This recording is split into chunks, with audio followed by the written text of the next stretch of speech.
This is another one of my camo painting tutorials. This is number 2.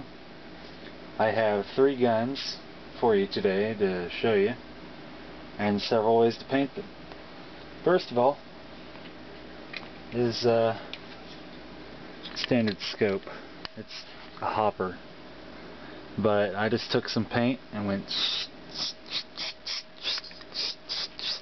and I accidentally painted over that end, but yeah, basic. Then as I started to progress, you saw those other guns I showed in the last tutorial, and in this one I redid the shotgun. So you can see it's digital. Kind of sucks. It doesn't camouflage it very well. You can clearly see the white ones, but you can't see the green ones as well. There's one right there and one right there. To make those, what I did was I painted the whole damn thing white. Then I took your standard Avery shipping labels and took some hours of tedious work and cut me out some digital sticky templates. I stuck them on there, painted the whole thing green, stuck some more on there, and painted the whole thing brown. Took them all off. Took me a while to find them because that one right there is so damn tiny. But make sure that when you do this, you cover up like that or whatever. You cover up this when you paint the magazine. I didn't paint the top, I just put it on the ground like that. But cover up that hole and cover up this hole in here, if not this whole end, because you will get paint in there. So, and then on the second gun, I got a bit better, and I decided to try a tiger stripe pattern. This turned out real well. What I did is I took painted the whole thing black. I took your standard painter's tape and I took a knife, put it on the counter and sliced it up. Your standard little pocket knife here, but an X-Acto knife works the same.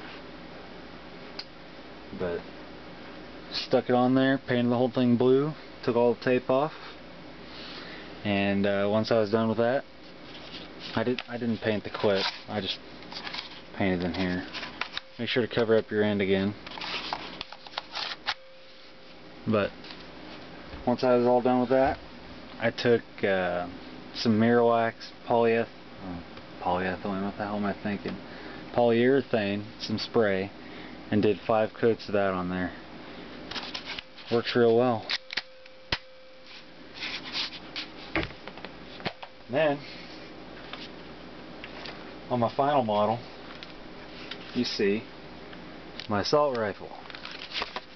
This is the same one as in the last picture, but I gotta paint the scope for it, as it looks like that. Okay, what I did here is I used 3 types of stencils. Alright, first ones I used were something like this. I just drew a line on there and cut it out. Whoa. Put it on here and did my work. First, I painted the whole thing with this tan color here.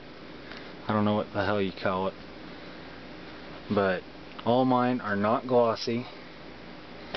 Actually, I painted the whole thing black. I forgot that. Then I put some painter's tape on that, painted the whole thing white. Took my stencil and just kind of edged it around and painted it in forest green and brown. And then I took something like this, which you can get, just Google tiger stripe stencil and you'll get it. It's on Photo Bucket. But anyway, I took this, took my pocket knife and went cut some of them out. I didn't use this one, but I used another one. This one will work just as fine. Just set it right here and just go with your paint. Just don't cover the whole thing in one color, just kind of, and then move it kind of like that. Make sure to If you don't want your hand colored like mine, you'll see black like right there, then you'll find another way to do it. But tip it over like this and just kind of like hold it there and go something like that. That's how I got the top done. And just let it dry. And then at the very end I used some reverse stencils. I just cut them out. The ones from this that I cut out earlier. And I just kind of placed them there and went yeah, and that's pretty easy. Just sit and let it dry. All the switches work fine once again. Make sure to cover up like the openings there and openings in the muzzle. And later on, when I get some orange paint, I'm going to repaint that orange because it's against federal law to display that without an orange tip. And on my other ones too. I'll have to repaint that one and that one. So, there you go. Learn from my mistakes. Have a good day.